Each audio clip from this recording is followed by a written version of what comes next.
समाचार अमदावादથી કે જ્યાં એસવીપી હોસ્પિટલમાં કર્મચારીઓનો હોબાળો જોવા આવ્યો કે જ્યાં વિશ્વા એન્ટરપ્રાઇઝ કંપની દ્વારા પગાર ન અપાતા વિરોધ પ્રદર્શન કરવામાં આવ્યું। ક્લાસ 4માં પેશન્ટ કેર એટેન્ડન્ટ તરીકે કામ કરતા લોકોનો વિરોધ સામે આવ્યો છે। સમયસર પગાર ન આપવાના મુદ્દે 300 કર્મચારીઓ કામકાજથી દૂર રહ્યા હતા।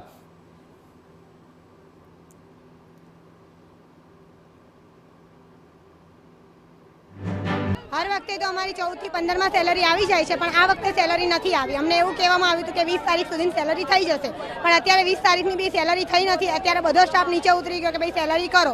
અમે ઓફિસમાં કહેવા જતા હતા તો અમને વારંવાર લોકો કહેતા હતા કે તમારી 19 તારીખે થઈ જશે 20 તારીખે પણ જ્યારે તમારી જોડે પૈસા નહોતા તો તમારે અમને કહી દેવું હતું પહેલી જ વખત કે ભાઈ સેલરી નથી થવાની 5 દિવસ લેટ થશે તો આટલી બધી પોઝિશન ઊભી ના થતી। અત્યારે અમારી પેશન્ટ કેરનું અટેન્ડન્સનું કામ છે, ખરી મહેનતનું પૈસો છે। આ લોકો ના આપે તો કેવી રીતે અમે ડ્યુટી બજાવીએ? અહીંયા અમારે ઘેર બાળકો છે, 320નું સ્ટાફ છે, પેશન્ટની કેર કરીએ અમે।